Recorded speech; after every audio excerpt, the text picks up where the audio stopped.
Well, hello, everybody. Good evening. I'm going to tell you, this has been an amazing weekend, and we have a lot that we're going to talk about it. We got the, what was that? The AC Awards, the Ace Eighth, Awards.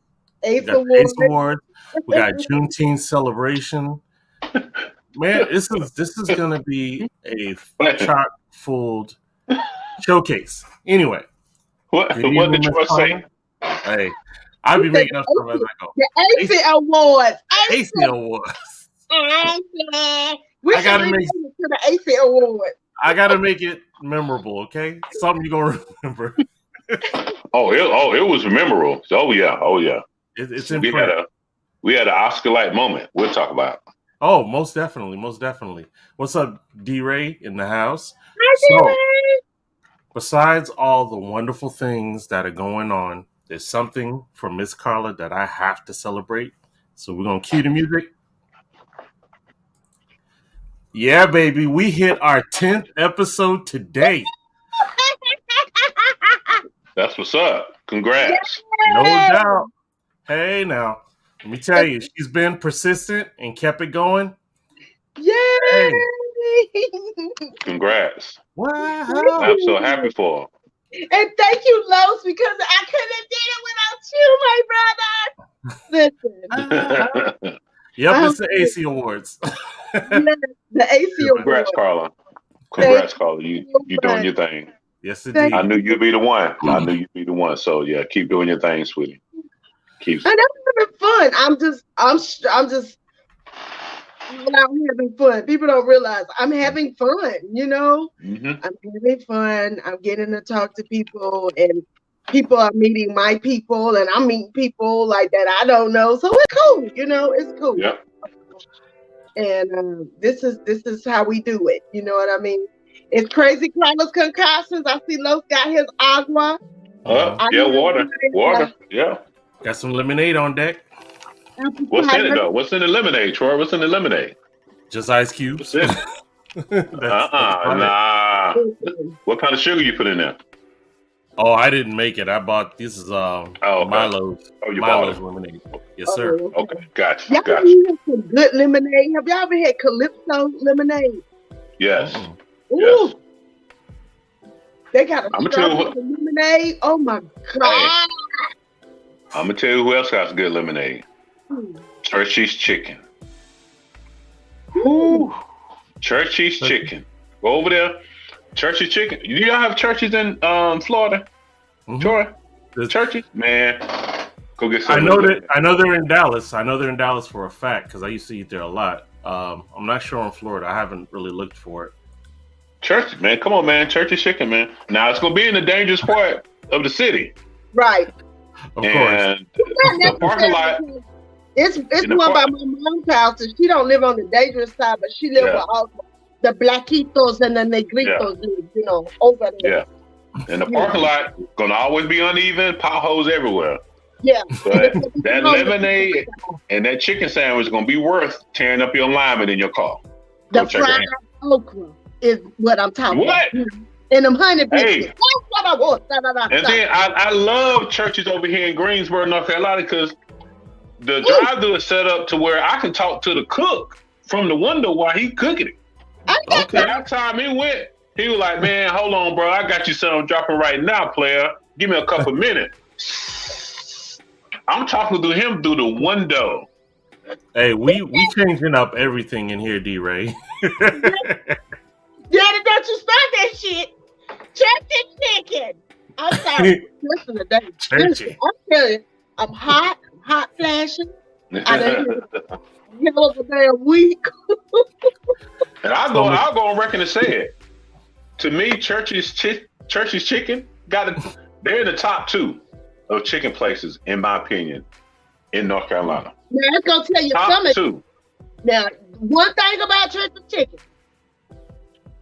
If you eat Church's Chicken, prepare your stomach. Prepare for bathroom time. Because it's got to go. Okay? It's not going to stay there. And we can use it. We can use it. And you know what? I just but I love they fried okra. Y'all know Church's Chicken was my first job. Oh, really? I worked at Church's Chicken on Walltown Street in Winston-Salem. Wow, that used to be my spot. And when I was in Winston, that's why I take out my first dates. Yeah. I got robbed. Remember, I told in the comedy, I was working at Church's Chicken. This is a true story. Yeah. I was 15 years old. I was working at Church's Chicken, and we got robbed one night, and this dude put us in the freezer. We got walk-in freezer. And it was me, the cook, and the other cashier. And they married now. In real life, they married, got grandkids and everything. It's so crazy. So they put us in the freezer. And it just so happened this man was mad because he was trying to get his damn chicken. And we weren't opening the door. He said he knew something was wrong because he didn't see us in there. He knew we were supposed to be in there. So thank God that man called the police and they came in there and let us out the freezer. Bitch, I ain't ate chicken. I didn't eat chicken for like 4 years after that. I bet. I didn't eat chicken until I was about 21. I'm serious. Fried chicken. Wow. I was cooking fried chicken. That's why I got locked in the freezer. And she said, "Bump fried chicken." My mama was mad at me for quitting churches because she couldn't get her free clothes flour in the morning. I was gonna say she was getting the hookup. Yeah. Yeah, because every night we got free chicken and coleslaw and biscuits, honey, and she was expecting it. You hear me? Expecting it. So, Miss Carla, before we go any further, we gotta pay some bills. We gotta keep it rolling. You know what I'm saying? All right. So let's go ahead and start off with intuitive readings by Myra. Intuitive readings by Myra. Hi, Myra. Listen, Myra is on the road, y'all. She is hooking up the folks with the readings. I just recently had one of my best friends tell me she did a reading for her, and she said, "Girl, crying, contact me, cry." She said, "Oh my God, this woman."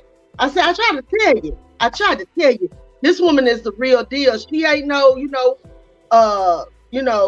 what do they call it? Psychic? No, not that. When people try to fool you. What do you call it? That. She's not that person. So just know, she's legitimate. If you want a reading, there's her phone number, 336-480-1653.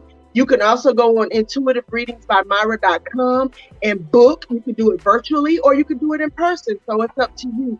But Myra is amazing and you won't regret it. I promise you. Awesome. I'm going to do a little audible, but we're going to do Sweet Truth Bakery and Catering. I love her. Faith. She makes my banana pudding cake. She makes my special cookies. And she does. And she makes the best cobblers you ever tasted. Blackberry, peach, blueberry, cherry. And oh my God, y'all. She if you want a sweet, she makes wedding cakes. Her cakes have won awards, y'all. The bomb.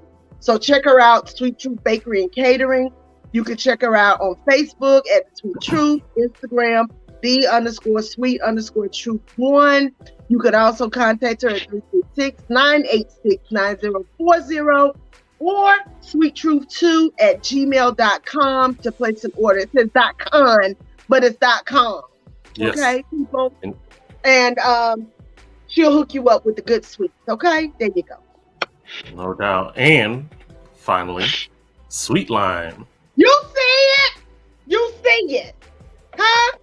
Did y'all see my pictures from this weekend? I got them. There we go. Bam. Hold up. Bam. She did all of that. Look at her flossing. Okay. Y'all, that thing right there, that's Sweet Lime. Micaiah Mitchell. Check her out. 336-734-3307 is her number. Her Instagram is sweet_lime LLC. She's good with it. That's what I'm gonna tell you. She's good with it. And she does all kinds of natural hair, not just locks. She does color. She even does unnatural hair, all of that good stuff. My daughter is messaging me, talking about, so call me ASAP. I'm podcasting, daughter. I'm podcasting. Hold on, y'all. 2 seconds. Let me message this child. No worries. Hold on. So there we go. Sweet Lime. All right. Well, let me take care of this. So, Big Los, Yes, Happy sir. Father's Day to you, sir. Thank you, man. Same to you, brother. Same to you. Thank you. Shout out to all the dads out there, man. No doubt. We arrived. I love it. You get to do anything special today? Yeah, man. My kids, of course, they woke me up this morning. I was taking me to breakfast. So we had a good time. Went out to breakfast, got me some gifts, and just allowed them to love on me, man. So it was very relaxing. We went to eat. So after that, did a Father's Day comedy show. Just got from that. Carla was there, of course. And so after that, my wife went and picked up some food. Happy Father's Day. I just want to say that to both of y'all. Thank you. Thank you. And Carla, I thank you for celebrating and appreciating us. I thank you for not trying to, what word am I looking for? I am not trying to. Yeah, I thank you for not trying to bombard the day with your own bitterness because you chose a deadbeat man. So now you have to post on Facebook, Happy Father's Day, mothers. I'm so glad you're not a bitter, simple-minded female that I've known to see on social medias. Good Lord. Damn, they gotta be simple. Wow. That might be a whole hot flash. Listen, my children. Hey, Miss Lady. Hello. What up? My children. Somebody at the gas station told me earlier while I was going to get my libation. Said, "Happy Father's Day to you." And I said, "Huh?" And the little girl said, "Happy Father's Day." And I said, "Baby, my children have a father." And right. She said, "You didn't have a father." I said, "Well, my children have a father. And I'm sorry that you had that experience." And she said, "Yeah, my mom was my father." And I said, "Well, I get that." And, it's a lot of women in that situation. But once again, mothers are mothers. Mothers have to do the role of fathers. But, I've never been the one where I want somebody to wish me Happy Father's Day because I have breasts and a vagina. I'm a mother. Yeah. You see, and the thing is, you never hear anybody on Mother's Day tell a dad, "Happy Mother's Day, bro. I know you're a single parent." Ever. Ever. Well, so the disrespect on this day is uncalled for, and I'm tired of it. I really am. So I'm about to write some councilman, somebody. I'm gonna call Beyonce or somebody for her to make a song to tell y'all to stop saying it. Because Beyonce. We don't disrespect mothers because there are some bad mothers out there. But on Mother's Day, we don't go to some dudes that I know be like, "Man, Happy Mother's Day, bro," or "Happy Mother's Day, fathers." So this, but matter of fact, I'm a message Beyonce until she responds. I can tell you a whole story about some sorry ass mothers. Of course. We're not gonna get into that. Well, since we're actually here, there was a little montage I wanted to share about the Mother's Day versus Dad Day discs. I'm sure you've seen it. Like Mother's Day, look at that. They got the lobster and all that other stuff, and we get the Swanson. Now, you know what? Yep, that. Hold up. Or the Louis Vuitton, and we get TJ Maxx. Maxx is the bomb. I don't know what you're talking about. Wait a minute now. Hold up, it get worse. How about Olive Garden? We get Little Caesars. Yeah, as a whole, that's about right. As a whole, depends on your level of fathering. And I'm gonna say this: when I was married, okay, I used to hook my ex-husband up for Father's Day because I don't do nothing small. I do everything big. Let me say that. And my children's father, even when we weren't together, he got recognized. Actually, I texted that Negro this morning, "Happy Father's Day." Has he responded? No. Because he probably laid over his little young something that he got now. That's all right. Well, all right, Miss Carla. Well, all right, Miss Carla. He'll respond tomorrow. You know what? I don't care. We good. Y'all know me and Derek. We cool. But yeah, we got all these children, and we got these grandchildren, And honey, he got to aim high to get better than me, so that's the end of that subject. Well, So that's that. And so Boom. I have no problems with whomever he's with. I love you. Hey girl, whoever you are watching. wow. And he is he's a father to his children. And I always honor him. I do give him that because he was the only man slick enough to get them sperms passed to get something, out of me. That's what I'm saying. Because the other ones didn't make it. So Woo, this show. Yeah. I'm in best form today. Oh my God. Okay. You know that song about the whiners. Y'all, he just texted me. He said, "Thanks, Carla. I really appreciate it." See? You have summoned him. He said his name too much like Candyman. Yeah. His zipper started itching or something. We was together 17 years. We got this weird vibe. That's what it was. That's all it is. Yeah, we get along very good. We don't get along good enough to be married. Enough said. Understandable. You know what I'm saying? Not at all. So, yeah. So, Miss Lady approves. I want to talk about fathers real quick. I want to talk about the men who are fathers who aren't technically fathers. Because as y'all know, I was raised by my grandfather and my uncles. Mm-hmm. Mm-hmm. They stood in the gap when my dad wasn't there. You know? And shout out to my big daddy who is not with us anymore. He was the best man on earth to me. I get a little emotional because, I miss him all the time. But I especially miss him on Father's Day. My granddaddy was the best man ever. Willie McNeil, you can't top him. When he met my grandmother, she had 4 children by other people. And they went on to have 13 children of their own. And he raised everybody. Damn. And he was always there for us.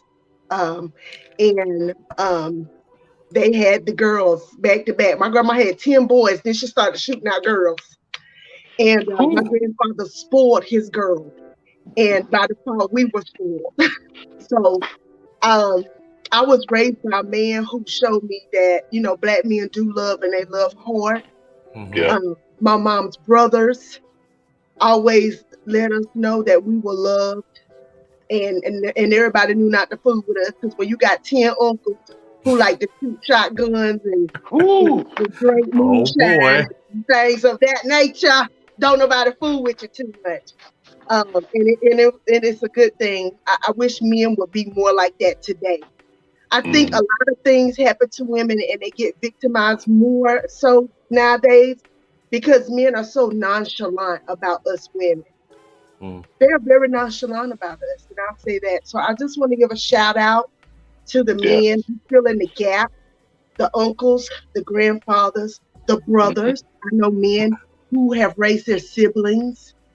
Right. I have some very good guy friends who are very excellent single fathers. Y'all met one, Chuck. My friend Dwayne Carter, excellent father. There's so many, and I just want to shout y'all out, the ones that are married, the ones that are single, that are actively fathering their children. Not the ones who have kids, because that's something different. Gotcha. The ones who are actively fathering their children. Okay? Shout out to you. I really do respect you, brothers, and I give you homage. That's what's up. Right.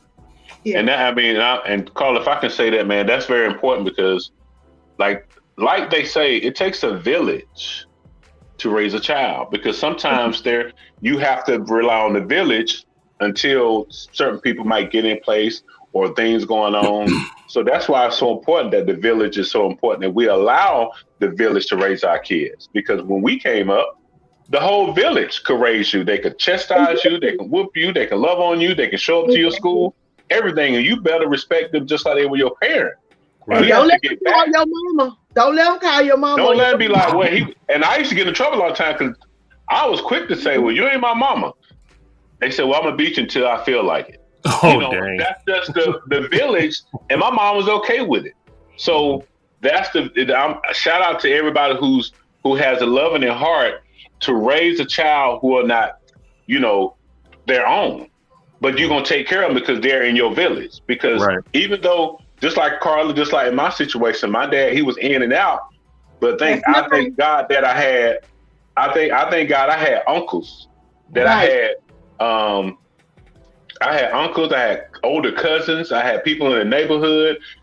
Just like Carla said, when you got uncles and people around your village, that's what builds that character. So a lot of times when my dad was going through his thing and with my mom and stuff like that, even though we went through stuff, I still was shown how a man would treat a woman. I was taught respect. That was drilled in my head.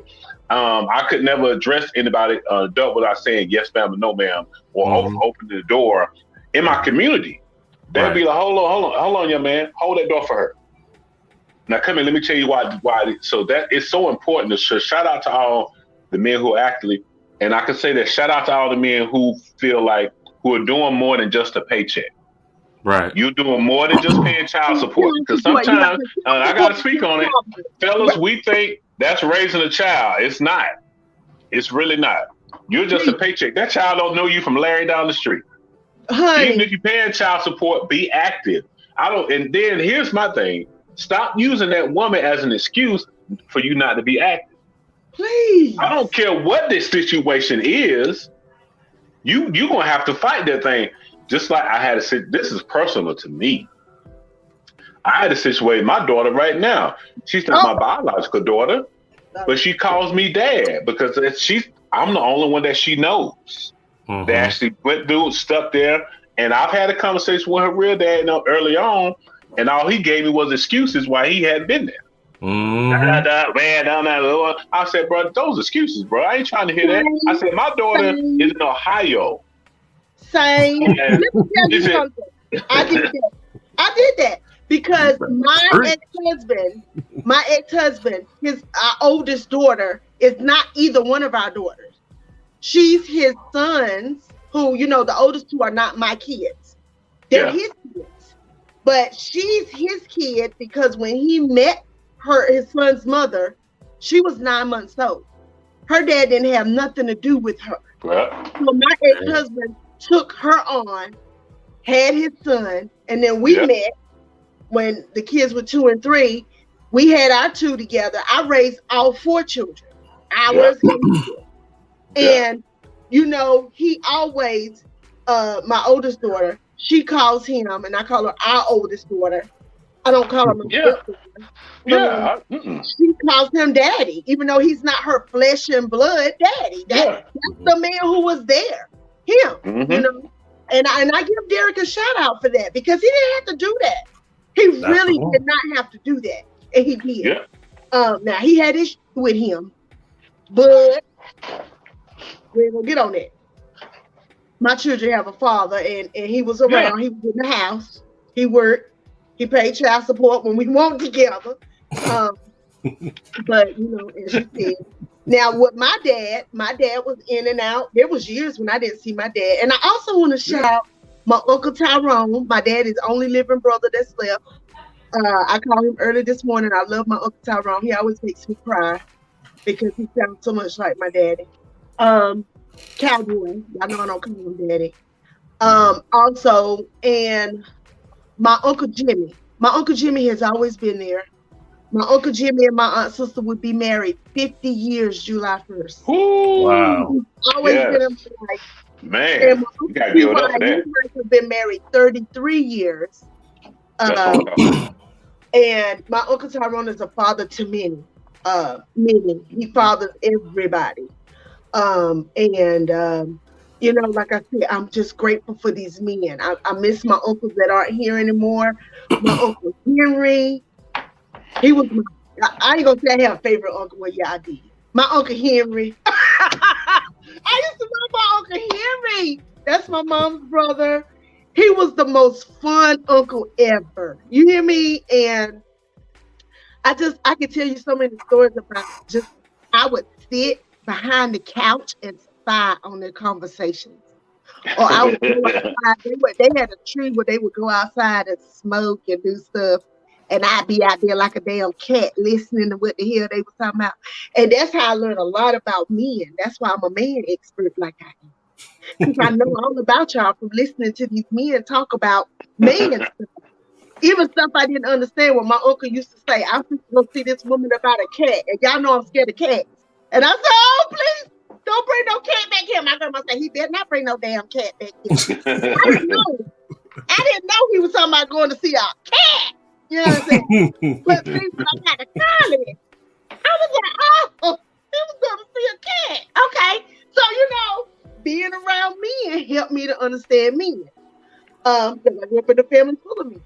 And it's just men continue to be fathers to your children and grandfathers to your grandchildren, because that's vitally important too. Right. Yeah. Right. And that's the thing I was telling my grandkids, my kids today, that I'm grateful that my dad got to spend time with them and make an impression on them, because they still remember it. They got to be around him. They got to see him, rhythms, hear how he talk, and just understand where I came from.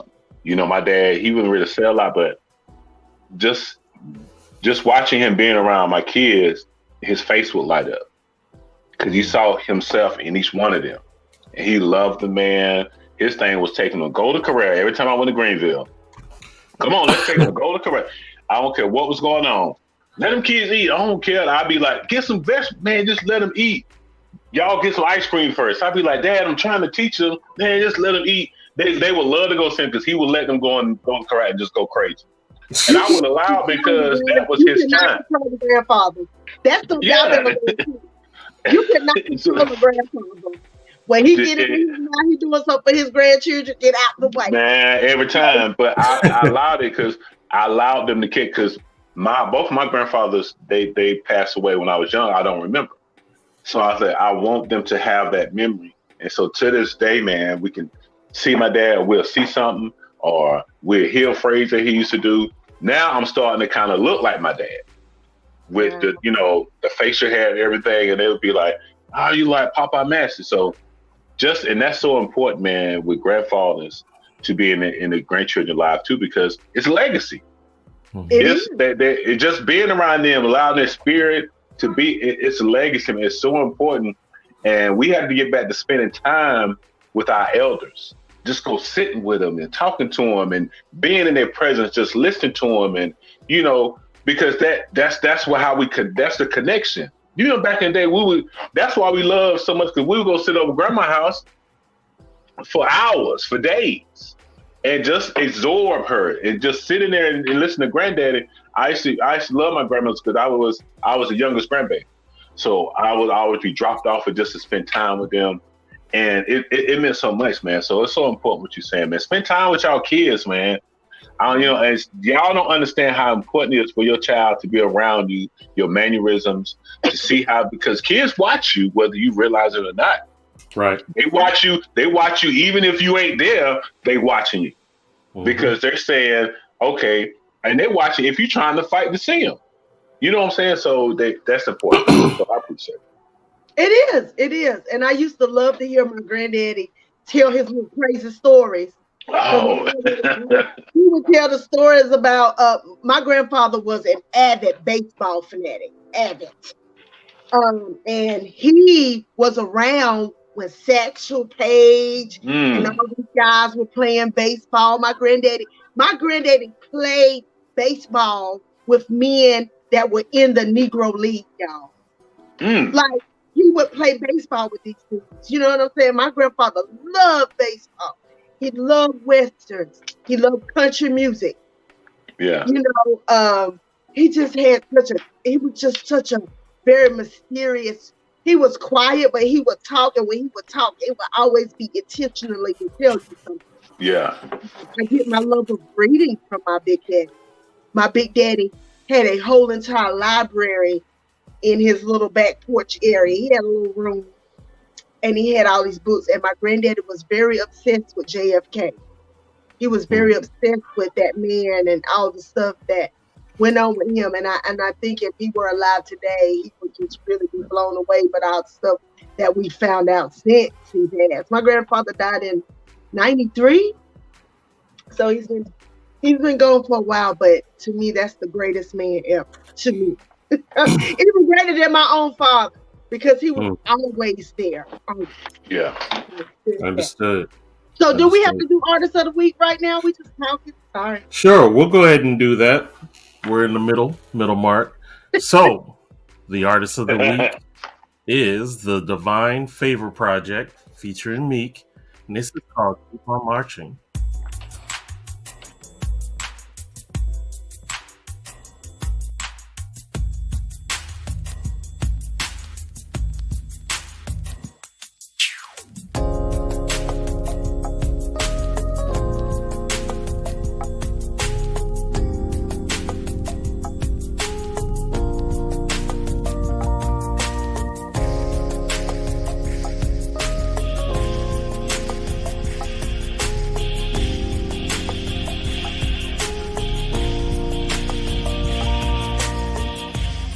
They fought for what they knew was right, so that we all would one day see the light. They marched through the streets, they marched in the fields. Some were beaten, some were even killed. So many in graves they laid, so many debts we never could repay. How could we ever look our children in the eye if we're just gonna let the dream die? Sometimes it makes me want to cry when we sit back and we don't even try.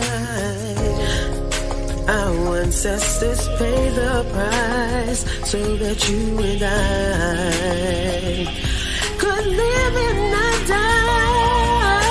Keep on marching, keep on marching, keep on marching, keep on marching, keep on marching, keep on marching, keep on marching, keep on marching. When we know what we're really fighting for, the struggle should not have to be like war. Let's come together in these streets. Let's come together peacefully. Keep on marching, keep on marching, keep on marching, keep on marching, keep on marching, keep on marching, keep on marching, keep on marching.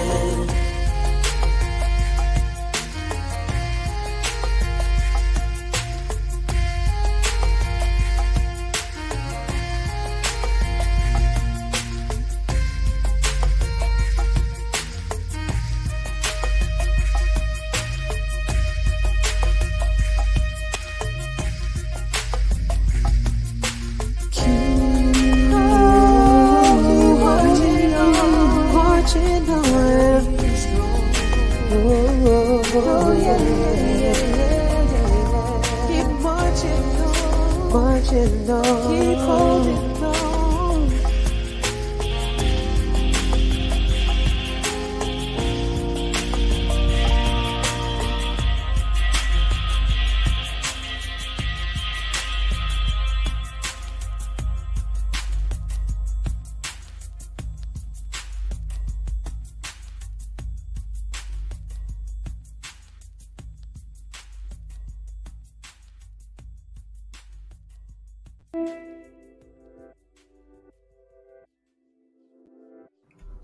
Yes, indeed. That was the Divine Favor Project with Keep On Marching.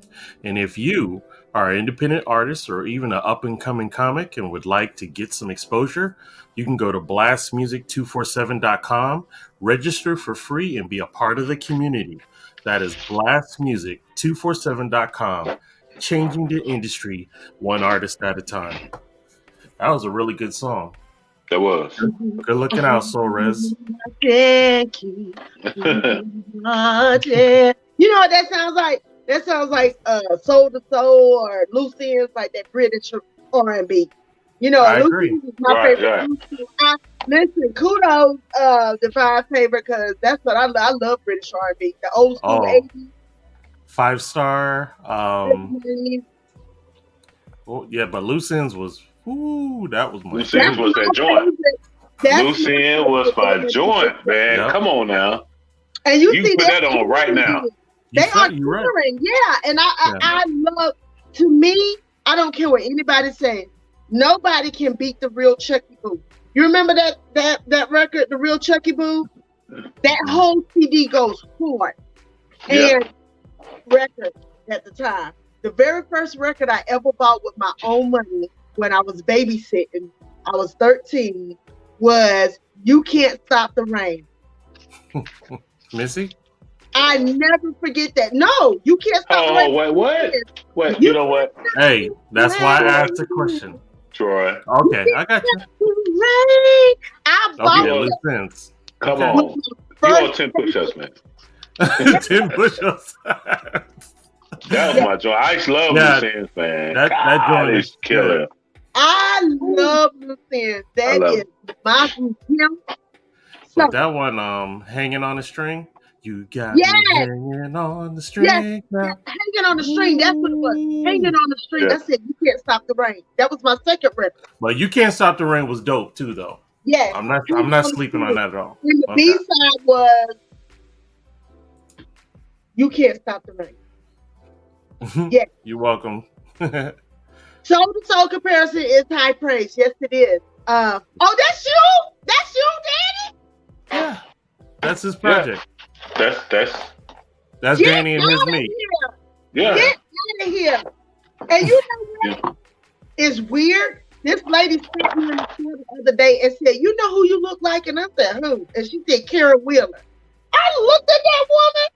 I said, Wheeler, you know about Karen Wheeler.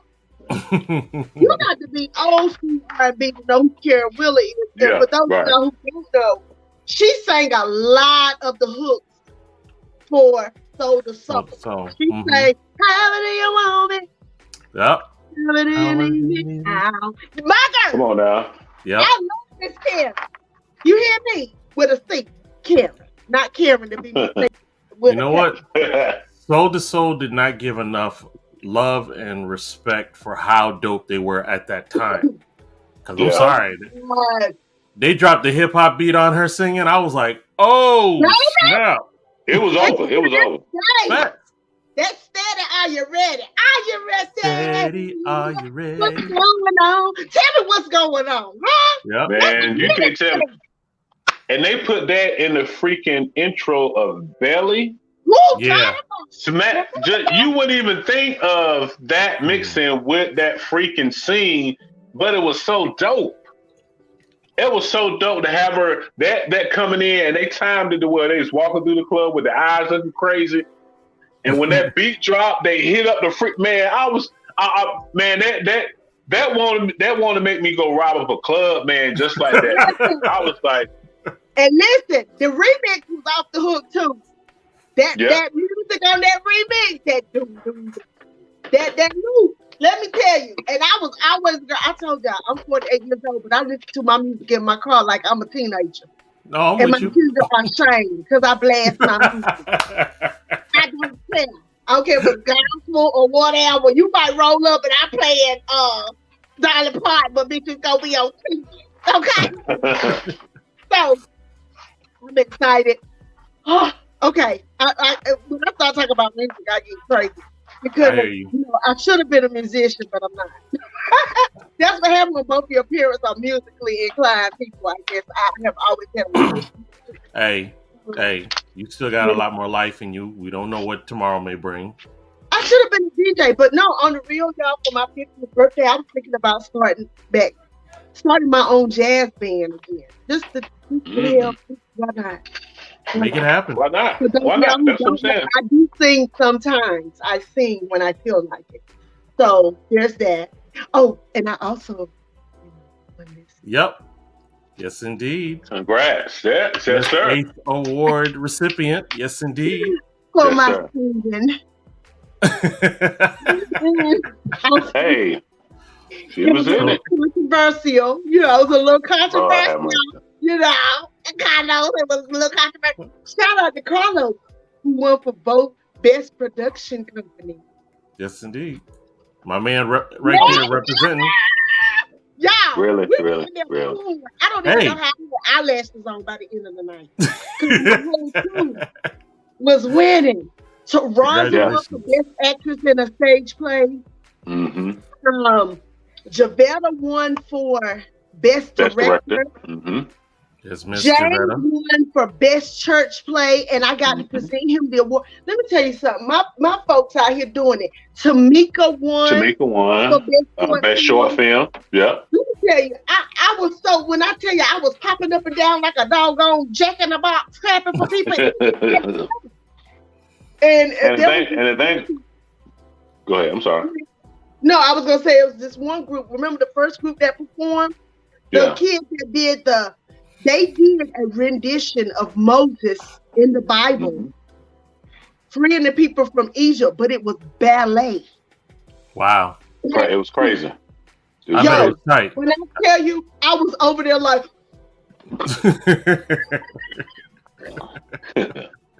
Man, it was like I said, man. The concept and everything of the show was awesome, and it did what it's supposed to do. It brought people together. It was a great concept. Everything, man, was great. But we was niggering. Say it. We was niggering. But my coach used to say, "You play how you practice." And by me being on the the board and a lot of stuff, I knew the train wreck was going to happen. So me and Tamika and Taranza got together and we prayed. We didn't pray to God to stop the train wreck or don't let it happen. We said, God, we know it's going to be a train wreck because we haven't prepared. We're not on the same page. So God, just allow us to be professional enough to keep the train on the track long enough so we can get through. And Sharika, she got the eyes. Thank you. Now I'm gonna say, Los and Taranza held it down. Do you hear me? And thank you. No, thank you so much. Thank you so much. But let me tell you, my high point of the night was Miss Mabel Robinson knowing who I was. Yes. Listen, I'm sorry. Child, I feel so up over that. She knows my name. Listen, for those of you who don't know who Mabel Robinson is, she is the queen almighty diva of theater. And she got me the award last night. And she just, every time she look at me, I be feeling like I just want to just weep. Because that woman is theater greatness. You hear me? She was in the Wiz with Michael Jackson and Diana Ross. And so many things. And she does the Black Nativity. And I mean, can't nobody do it like this woman. Nope. This woman is theater greatness. And when you see her, she's so small in stature, but she's grand. And you learn something from her every time she opens her mouth. And the fact that she recognized me last night, I feel like, baby, I don't know how to be. You hear me? I'm like, whatever else happened, it don't matter. Because the controversy was. You know about it, Big Lou?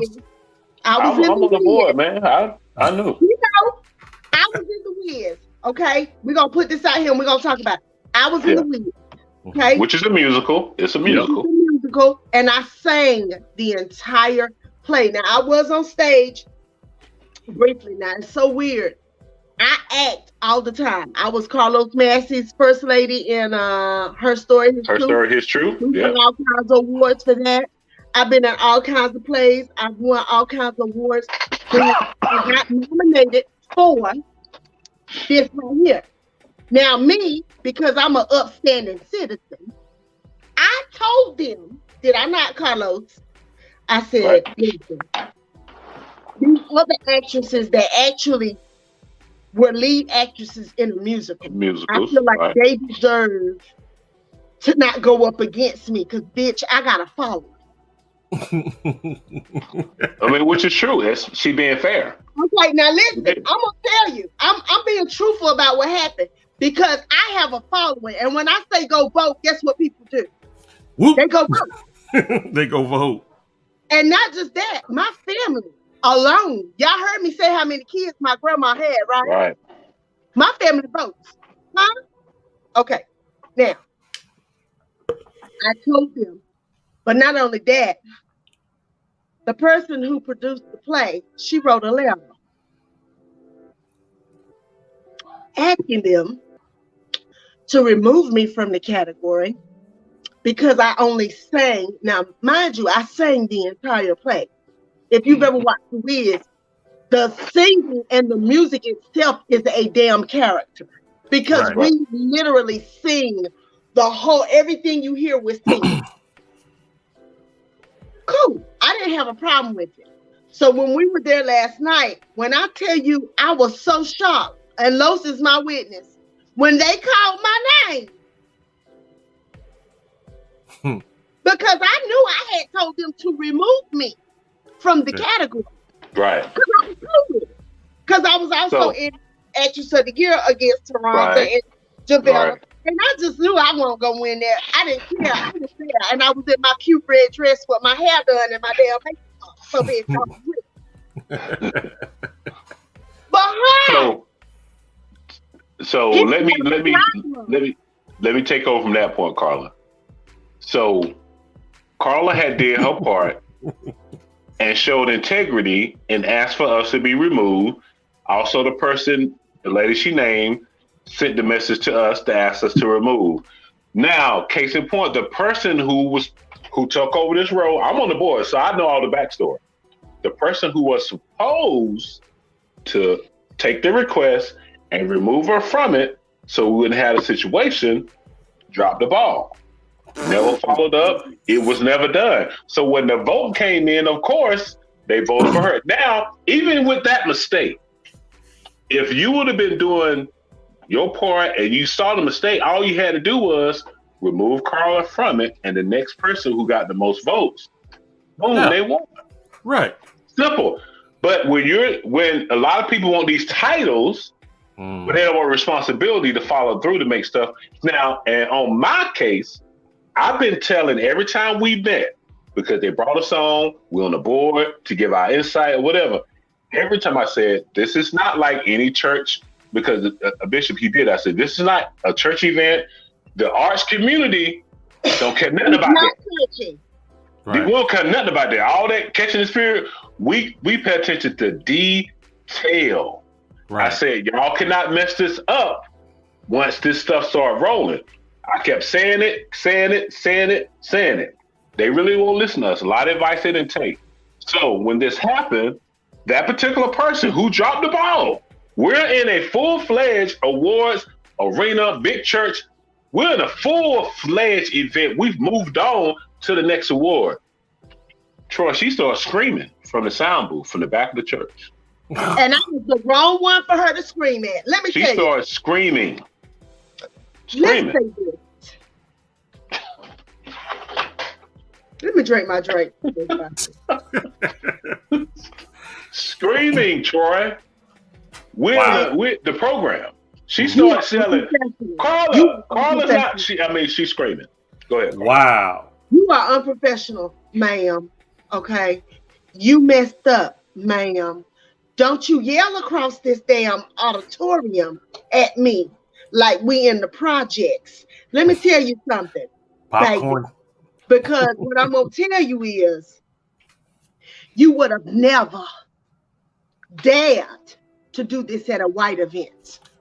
You would Facts. have never in your damn life yelled out all that damn foolishness at a white event.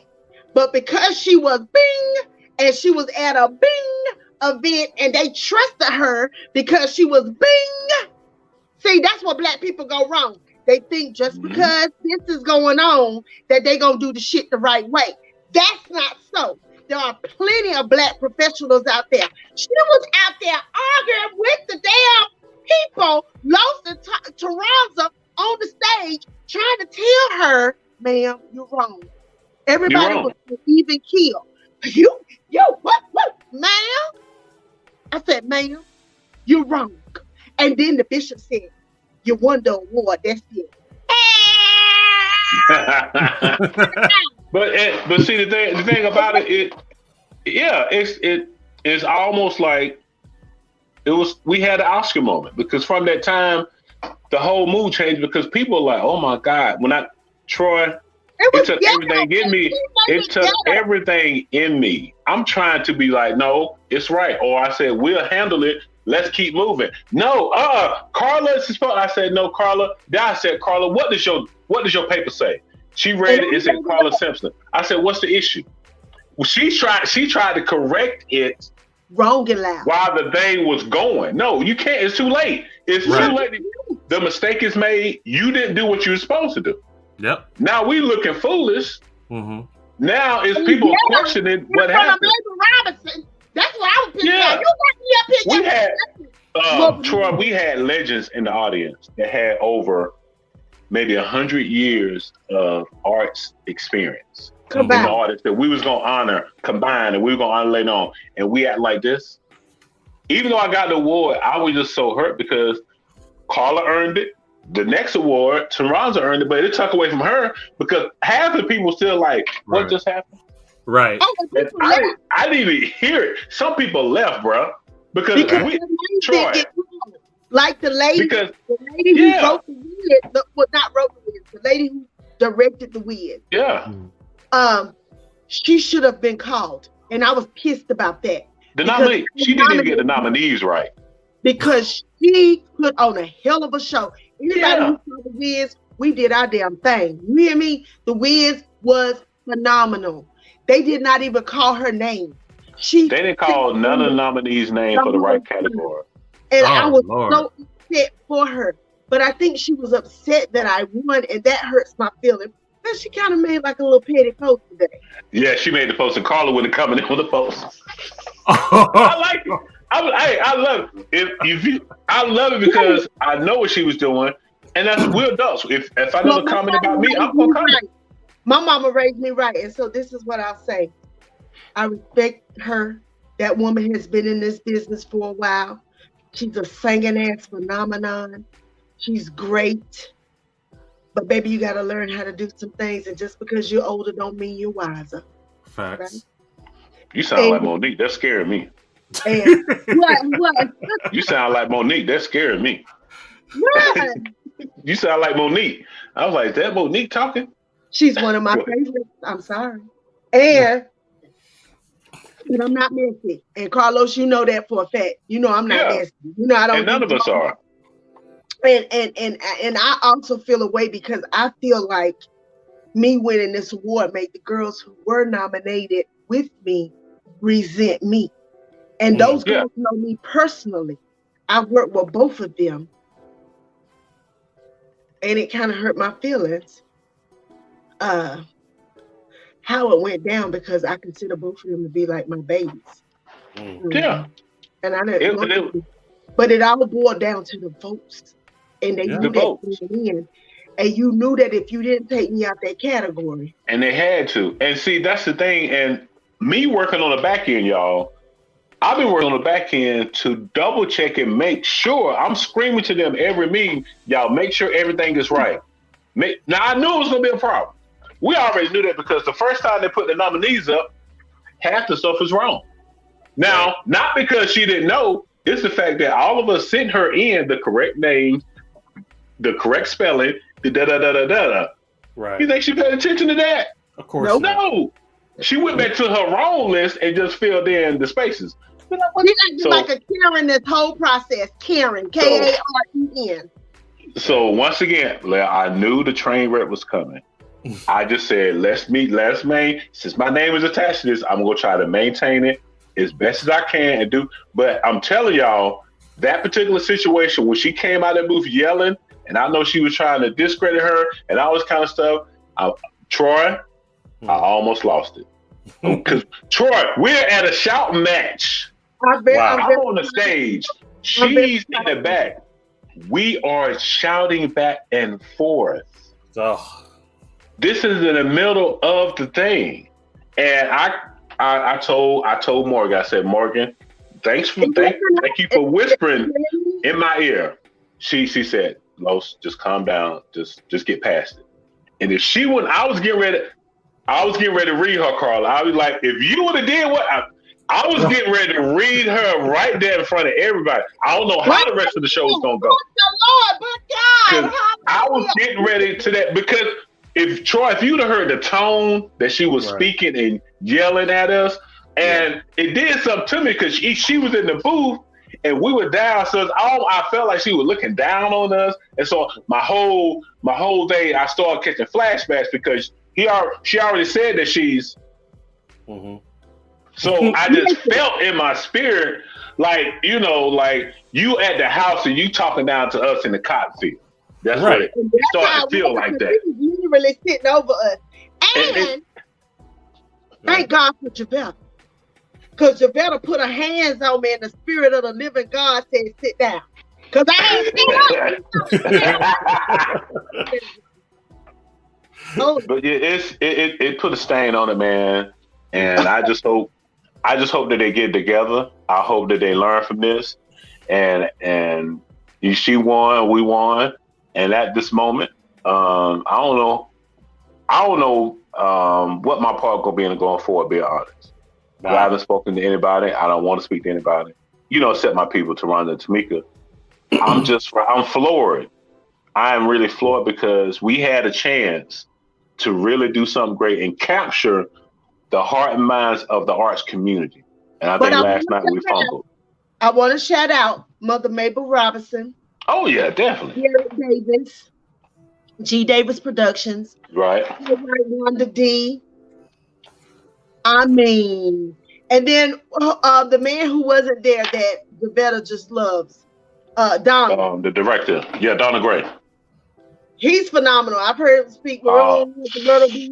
He's phenomenal. So those people get my utmost respect. Yes. This young lady. I heard she apologized, right? Did she apologize? Anyway. Yeah, she did. I had to really remember that I'm Lynn Miguel's daughter and not Cowboy's daughter. And come out here and, start really bringing the rough with them. Because I was ready. You understand? Yeah. But I said, I'm not going to do it. I'm telling you, Troy. There were some people praying for us last night, Troy. There were some people praying for us. I bet. So we're going to get past that. But I will say, Los, congratulations to you, brother. You deserve it. Yeah. Ace Award recipient. Like a Barbie. Her and I was like, look at these sisters. I love my brother's wife. I love them. Yeah. They are such ladies. And I really love them. And Cameron's wife, Jackie, I love Miss Jackie. I just, I love the wives. I love the energy. You know what I'm saying? And they know I love them and they know I love the bros. You know what I'm saying? So we don't have no problem. Let's talk about Juneteenth. Happy Juneteenth. We started to kick off on Thursday. We did the Juneteenth. Then Friday night was the Sneaker Ball. Yep. The Legacy Awards, where our homeboy Rasheen got an award because he been doing this for a long time. Quiet as kept. For those of you who have been watching the podcast, Lavinia and Keisha both performed. Mm-hmm. They were amazing. Amazing. Let me tell y'all, if y'all were at this year, if you think last year was dope, this year was even more dopey than that. Yeah, I hate I missed it. Even more dopey than that. And then Ange House was our stage manager. And for those of y'all who don't know who she is, she won for stage manager of the year. Stage manager. She ran things for my very first all-female comedy show. When I tell you Angel Housing, when she run a show, the show is run. It ain't gonna be no foolishness. Mm-hmm. They should have let her do the AC board on the street. But we're not gonna talk about that. Well, maybe I suggested it. Maybe next year. But I will say that the stars of Juneteenth was amazing. And let me tell y'all,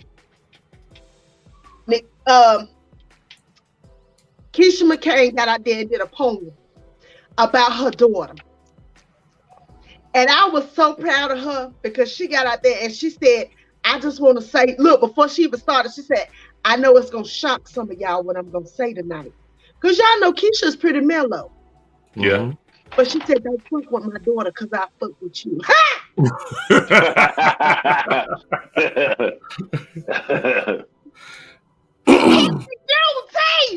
And she meant it.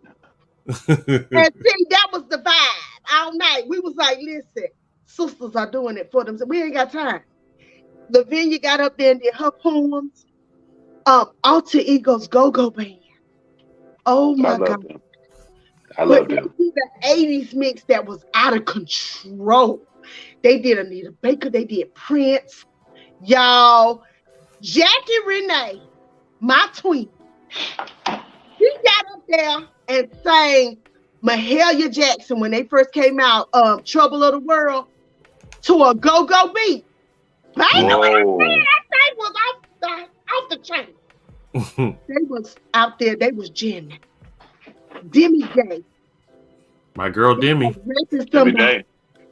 Demi came out there and did Earth, Metal, Fire, Water, Earth. That's my girl. Then, not only did we have her, we had Sun Queen Kelsey. And y'all know I love Sun Queen. Yes, I love her, man. Thick ties save lives. She said, I'm a black queen. And she said, I love chocolate. I said, hell yeah! I love chocolate. The food and the man. I love it. And baby, that's how we was rolling all night, baby. It was wonderful. It was wonderful. And then shout out to my homeboy who brought the moonshine. He brought us a little moonshine behind the stage, baby. I was like sweating. I gave the best show of my damn life.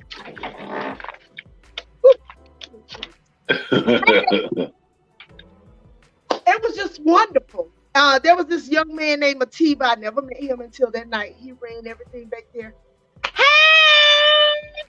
Hey, Javetta. So, y'all, Javetta, we already shouted you out for winning. We congratulate you, Mama. We've been in so many things together. My next show is July the 9th. I will be opening for Tim Shropshire, y'all. All right. And we're going to have Jonathan Already Walker. And it's going to be in Jamestown. Y'all, it's going to be dope. And I'm not going to be doing clean comedy. I'm going to be doing menopausal 48, about to be 49 in August. Carlos, it's okay. Just stop praying right now, brother. Just stop praying right now. And it might be a little hoochie mama outfit. I don't know yet. But baby, I'm going to do what I'm going to do. You hear me? And I'm excited. But Juneteenth was amazing. When I say it was amazing, just the fact that we know the story of Juneteenth and that it's finally being recognized. Finally. Because Black folks been recognizing it, right? Mm-hmm. But the fact that our ancestors were in slavery 2 years after they were legally free. Let that marinate in your spirit for a minute. That our brothers and sisters in Texas we're still slaves, and technically we're free, but we still have a long ways to go.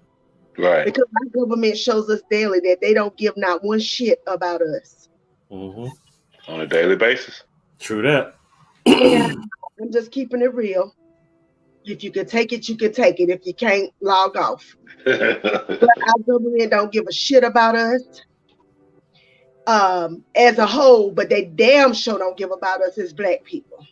And you can say what you want to say, but we have receipt after receipt after receipt. And if you want to get specific, let's talk about Buffalo and that little boy is still alive and they didn't shoot his ass dead when he shot all those Black people in cold blood. And that we are never get ready to put the bill for his ass to live and get 3 meals a day in jail forever until he dies. We got a whole track record of that, man.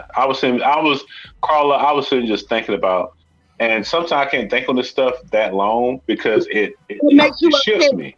Yeah. Like the stuff that happened last night, my mood shift when stuff like that happened because, but I did, it shifted in the mood. So if we got receipts after receipts, man, we can go back to Dylan Roof, what he did. You know what I'm saying? We can go back to Trayvon Martin. We can go back to Emmett Till. We go back. It's the same. It's in the same spirit. It's like it's in that same Emmett Till spirit. George Floyd. It's in that same. They don't really care. You know what I'm saying? Almost justified on making excuses of why Emmett Till died. That's what gets me. And you're really trying to justify and try to make me feel like there was a good enough reason for that to happen to him. See, and it's the same cycle, because the first thing they'll do is something happened to one of us, they'll try to demonize who died. Right. They demonize Trayvon Martin. Right. They demonize him. Mm-hmm. This dude was doing nothing but walking home and started defending himself, and because that punk couldn't fight and he chose a fight that he started losing, that he didn't have no business doing in the first place. And they already told him on the tapes, back away, don't pursue. What did that say? You see what I'm saying? So call on with you, man. It's receipt after receipt after receipt after receipt. It is. So upset because, like I said, I saw something a few weeks ago and they said to be Black is trauma. Being Black is trauma. And out of all the deaths, George Floyd was very pivotal to a lot of people. Yeah. But the one that haunts me is Sandra Bland. Yeah. Mm-hmm. That. I'm trying to calm myself down. Mm-hmm. But I can't imagine, as her mother, what it was like for them to show her mugshot. And it's obvious that woman was dead. Mm-hmm. If you've ever looked at that mugshot of Sandra Bland, it is obvious she was not alive. She was not alive. Her eyes were open, and they took a picture of her and tried to sell it to us. It was a mugshot. And I've seen plenty of dead people in my life. And the fact that they put that sister's picture up over and over, and her family had to keep seeing that. Yeah. Until dead, because she was obviously dead. Mm-hmm. If you know what dead people look like when they die and their eyes are open, and they still haven't got justice. No. And it pisses me off that people don't respect us, just like the babies that died in that school in Texas. Yeah. And they did nothing. Nothing. They could have let the parents go in there, because guess what? Parents are willing to die for their babies. That's right. And they would have did a whole hell of a lot more than those damn police that was standing around not doing shit. And Facts. waiting on it. Come on, what the hell are you waiting on? You got guns. Go in there and shoot his ass up. Do something. That's what I mean. Didn't they go get their kids? If it had been white children, They wouldn't have let them in. Discussion, they would have went in there and shot the shit out of whoever was in there. Yeah. And I'm sorry, y'all. I didn't know I was gonna do this, but You good. y'all know how I feel about the baby. And I just really, my heart just upsets me all the way to my core. How people blatantly disrespect us. And that lady last night, she might not have seen it that way, but honey, you showed your ass. Right. And you were wrong. And I need you to think about yourself. Right. I need you to think about yourself, because it's sticking with me that you really, your apology is not accepted. That's what I'm saying. Man, Carla, when I tell you, my wife would be a witness. I was bothered all last night, even though everything that went on, and then she kept saying, "Are you okay?" I was like, "No." I was like, "I'm not." I said, because she changed that whole atmosphere with her mood, and she made me feel a certain way that I ain't felt in a long time. Now I'm from South Carolina, and she brought up something in me. I haven't had nobody talk to me like that in a long time. And me not be able to address it the way I really wanted to address. Troy, I'm telling you, you had to hear how she was talking and screaming from wherever from the back, and and I'm telling you, Morgan was up there, and if she would have whispered, "Let's just let it go, let's keep going." I was walking to the front of the stage, and I was going to tell her. Shout out to Morgan. Yeah, shout out to Morgan, because Morgan always has a positive attitude, no matter what's going on. She is. I was getting ready to walk to the front of the stage and let her see me, and I was going to read her in front of everybody and not care how anybody felt. But that wasn't the right time. But she changed the atmosphere. We sitting there in front of legends that could make phone calls and change the whole atmosphere of everybody in that room. We sitting in front of legends that can make a phone call. Troy, I don't think you understand. We're sitting in front of legends that can make a phone call and change the life of everybody in that room by what they saw. Right. Now here's where I'm going with this. For them to see how this stuff transpired as a whole, as this whole award show. They knew it wasn't us. But it just made, now as an arts community, I'm telling you, as an arts community, it made people was like, it's just some stuff. And I got upset because I've been telling them the whole time, man, y'all can't play us like no fools, and we not see it, and we not call it out, and we sitting there, you know what I'm saying? So it was just I was just bothered by that. And then when I got the apology, I was saying, like, it was watered down. You know how somebody give you an apology, but then they'll kind of give you like an excuse why she's apologizing and what happened. It was like, but we know but no, keep that. I mean, it was wrong. All you had to say was, what kept me centered is when I looked up and Miss Mabel was looking at me. She was looking at me like this. And I sat up and said, "Hey, you!" And I was like, so you know how your grandma look at you, and I was like, I'm not. Bro, it was the tension. It was that thick, bro. It was that thick. Wow. And so I really behaved myself. But when I got on stage and gave my acceptance speech, because I was so shocked, it was the craziest acceptance speech ever. Oh my God. Listen, because I didn't have time to think about. Y'all, I didn't even think I was gonna win. You gotta understand. Yeah. So when I got up there, I let them know. Listen, I thank you. allowing this little girl from the projects,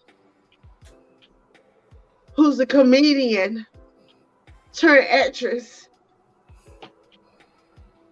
to get this award. And I really didn't know what to say before I bust out crying, so I got the hell off the stage. Los just started crying. He didn't give a damn. Because Carla. And look, we was like, I said, damn, if these eyelashes hang on Jesus. Because Carla, I mean, honestly, Troy, I had no, because I didn't even put out there for nobody to vote. Right. I was just trying to make sure the show went right. I'm trying to push everybody else. I'm trying to make sure it's right. I'm not even thinking. I have no chance. But like Carla said, we have a following, man. If people see your name, they're just gonna vote them because they know you. Right. I had no idea. Wasn't even thinking about it. I was like, cool. I know I ain't gonna win it. Bring up whoever gonna win. Let's go. Let's to get it on. Troy. I didn't have no idea. I'm an emotional person, man. When people celebrate you and you do stuff genuinely, and I'm telling you, man, I didn't know what to do. I cried like a baby, man. Really did. I had to get myself together. It is what it is. It was amazing, and I loved it. And James has been in the game for a minute. That's our brother. You haven't met him. Actually, he was supposed to do the show tonight, but his wife threw him a surprise Father's Day gala banquet thing. So we're not hating on the brother, so we're going to reschedule him. He's coming up probably July or August. I love James. James is my brother. I've been doing comedy with Los, Calvin, and James since 2015. They let me be the woman in the camp. Right. And I thank Los. Los has given me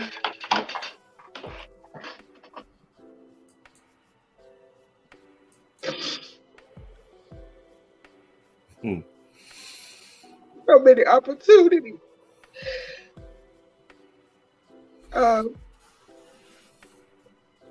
With comedy and with acting, because he saw something in me that other people didn't see, and he trusted me, and I really appreciate that. And I always give him his flowers. And James and Calvin, and I just love them. They're like my brothers, and that's why whenever they win, I win. I'm so excited. I'm so excited for them. And I'm just so happy that God is enlarging the territory of my brothers. I'm so glad that he healed Calvin, because Calvin was sick unto death. He was going to do it, yeah. He was going to do it. Calvin on here too. He was sick unto death, and we almost lost him, and I didn't even know it. And that's why you got to keep people, when people cross your mind. Don't think they acting funny. Reach out to them, because you don't know what people are going through, right? You really don't. You really don't. And I'm just so excited for everybody. Y'all, I'm just a damn mess today. What the hell? Carla is the glue, man. She's really like our little sister, man, honestly, because I can speak on this personally. When me and my brother Calvin was going through our, misunderstanding, stuff like that, man. A lot of people hate to see it. But the neat thing about it, man, when you see two brothers going at it, nobody really picked sides. They kind of stayed out of it. They just encouraged us to keep. And that's when you know you got true friends, man. I sit back and watch. Nobody really picked sides. They were just like, man, y'all will work it out, man. No matter what and that's thing. Nobody ever brought anything back to me that he said or whatever. It was never that. When you have true friendship, nobody touched. They was like, they just going to do something. Y'all will get all right. You know what I'm saying? Because we was tight, bro. We went through something, bro. We was like, for real. It was like one of them freaking Easy and Dr. Dre type beef, man. It was like one of them Death Row and Bad Boy, Tupac and Biggie. Honestly, seriously. But we, like you said, man, we went through it, worked things out. You know what I'm saying? And we talked. The devil. So, And like I said, Carla. I always just was encouraging. She never took. She just stayed positive, and that's what you need around people that. Well, you're gonna have misunderstandings and you're gonna have beef, whatever. You need people that's gonna be positive, encouraging, and stuff like that, man. So I applaud them and the people who are around us, man, that just kept us. And then one day, me and him we just finally talked. We just me and him. We talked. We talked for a while when they got something to eat. Kind of put everything on the table, and just really time heals a lot of stuff. Yes, it do. We just put a lot of stuff behind us. Whatever happened was said, and we just squashed it because, like Carla said, see, a lot of people don't know, but I knew what he was dealing with. And God forbid, I always say with my dad, God forbid if I stayed mad at him and he had passed away. Golly. You see what I'm saying? I wouldn't. That was the turning point with my dad when he got real sick, and the time I wasn't gonna go and I went, and he was sick. My dad, he wasn't gonna make it. And I went out there, and that was our turning point. And so just with Cal, I was like, men start talking, and he started going through. How would I have felt if we still had this beef and I got that call? You know what I'm saying? Yeah. So you can work stuff out, y'all, man. Sometimes it just takes a phone call, conversation. A lot of it's just misunderstandings. And when you separate everybody else and y'all talk, you can get you know what I'm saying? Just other people and egos, but we sit down one day, man. It's like, look, man, we got to be here for our families. Because man, when me and him started and created, and the thing we did it in, bro, we changed this atmosphere around this city, bro. Didn't nobody really know what clean comedy was, what Christian, bro. We was packing them out, bro. People coming out shows like, how in the world y'all getting 100, 150 people? That's not known around here. It was on a regular basis. It was magic.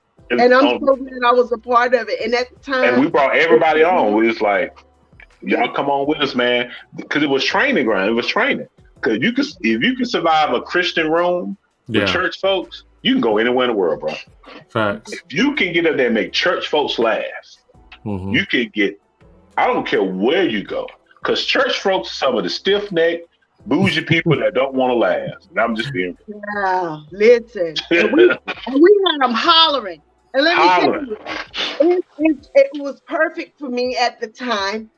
I was a Sunday school teacher raising teenage daughters, divorced, single, and I had stuff to say. And at the time, I didn't want to cuss about it. Now, we done flipped the script now. I'm in menopause. Listen. And I just told Troy, Carlos, I got stood up last week. I had a date and I got stood up. But I found out today that this brother got 8 kids. Okay, we can work with that. Work with what? He can work with that. My brother failed in the pullout game. Nah, look, hey y'all. He's productive. So one man has 8 kids that is triple baby mama. See? Hey. He's productive, Carla. He's productive. He's scriptural. Hey, Carla, he's scriptural. He's being fruitful and multiplying. Yeah. Hey, Carla, come on now. You know 8. You know 8. You know what that stands for. 8, that's biblical. That's new. 8 is transition. 8 is new. Hey, Troy, you did you feel that? Oh. Troy said 8 is new. Carla, you are his new beginning. Hey, Carla, you better feel that thing. You are his 8th. Shamika, please say that again. It's good. I'll put up that. It's That's good. The devil. He didn't show up. Oh, that's the devil. Carla, call him back. That's the devil. That's the devil, Carla. Yeah, I'm just over here by myself. I'm gonna be cute. Y'all see my little cute little shit? This is my homage to Diana Ross today. I'll be damned. I'm not dealing with no baby mamas, huh? I did that with my ex-husband. Listen, cause that baby mama shit is some shit. And I said it just like that. It's some shit. And I'm not doing it. Okay. All I'm saying is this is a word from Kanye himself. 8 is the meaning of new beginnings. How many Nick got now? He got 4 in the way. Y'all see that? Yeah. Oh, Nick Cannon? Yeah. He got 4 different women pregnant right now as we speak. I wouldn't touch his peen with a 10-foot pole. It's a money play. New one they got a money play on. I don't give a damn about no money. What about the gangrene? That dick got gangrene. They don't care. These women nowadays, they don't care. They see dollar signs. That peen got gangrene. I'm not touching it. Something wrong with it. They see a dollar sign. They see a dollar sign with their kid. So they auction it off the very natural thing that God gave them to protect for money, which is what God gave them is priceless, but they put a price on it. Yeah. Listen, my ex-husband was a security guard, and that peen was priceless. The best peen is the peen that don't make much money. You know, the best peen, fries at McDonald's, security guard, they push the carts at Walmart. That's the peen that makes you be like, na, wow. Baby, that's the peen that makes you be like, damn, baby, do you want fish and grits? Nick Cannon out here making all these babies and carrying on. He got worms. I don't got time for that. I need a nigga that can grill and love Jesus. And pay some bills. Damn, pay the due power or something. Take something from me. Because that's when I get up this podcast, watch my daughter go ask me to babysit. I don't want her. So Carla, yeah. Did you find out why the guy maybe had something come up when he could not meet you? I don't care. No, I'm asking. Did you have y'all converse? I don't care. No, see what I'm asking. I don't care. No, see, get the 8 kids off your brain. There could be a legitimate reason why he was held up. Tell you, Carla.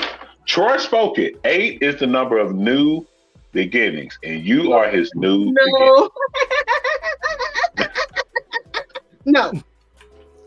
Wait a minute. How did you find out he had 8 kids? I asked him.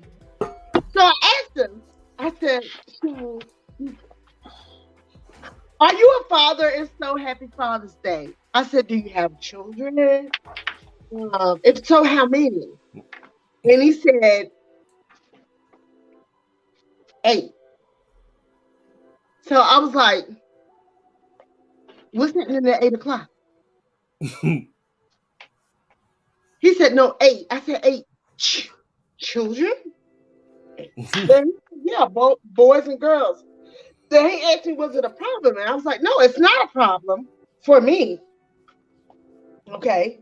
Because you just a dude that I text sometimes, but we shall not be dating. Wait a minute, hold on, wait, Carla. Wait. No. Is that fair? Is that fair to him though? Yes. But how many kids do you have? I have 4. You have 4. They're adults. But aren't you being kind of halfway unfair to him? No. I'm just asking. I'm just, I live over here by myself. I mean, over here. No. Don't. When a man deals with me, he don't have to deal with Derek. He don't have to deal with nothing but me and Pinky sometimes. But you might not have to deal with his one baby mama. No. When you got 8 children, there's mothers around. There's mothers. How many baby mothers did you find that out? Did you find that out? I told you, listen, that last baby mama about the damn took me up out of here. I'm not doing that. I'm just trying to get you to look at it from a different perspective. No. What are the ages of his? But what are the ages of his children? Are you saying no to his angels that God sent him?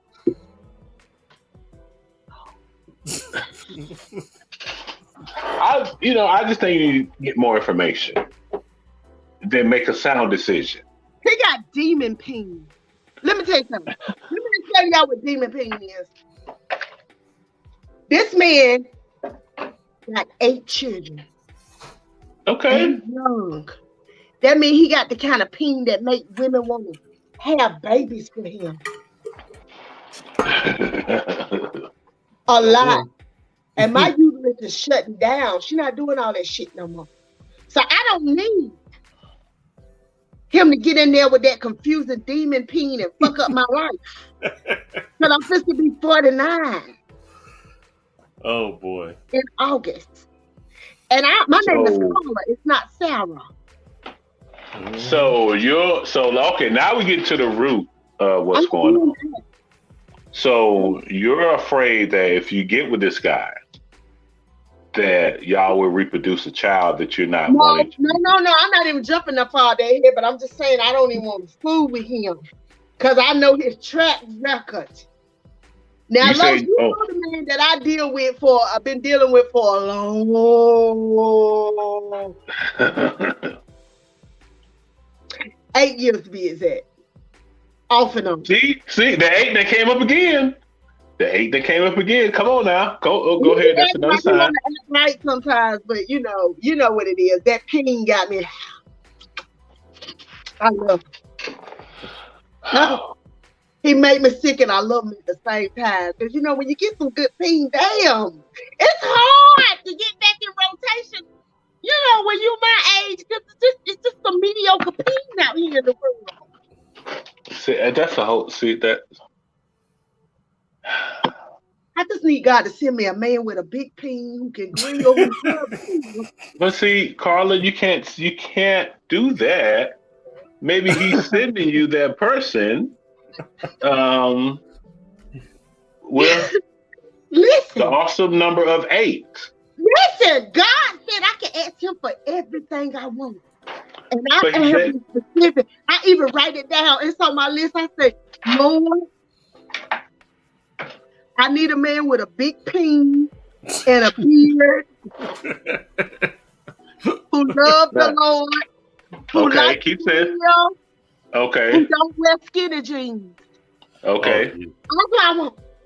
And if I could get that, I would just be so happy with God. Well, what's the problem? It ain't happy. But no, everything you just listed on that list, I think the brother got it. Who? The brother you said with the 8 kids, because on your list, you never said a kid requirement. Now, you said it. I didn't see a kid requirement on that list. I'm going to finish my list tonight then. Because I'm not doing that again, I said. Y'all, this last baby mama. God. I can't. I am not built for it. Y'all, let's get off here. I got to pee. Listen, this has been great. I've been drinking all this drink. June Awards. Los, I love you. Y'all love you. Always. Troy, I love you. Love you back. Oh, I'm jiggling. I'm doing the pee-pee dance. Okay, play me. Yeah, we got to. Y'all have a great week. All right. Go ahead and go, Carla. Have a good night, y'all.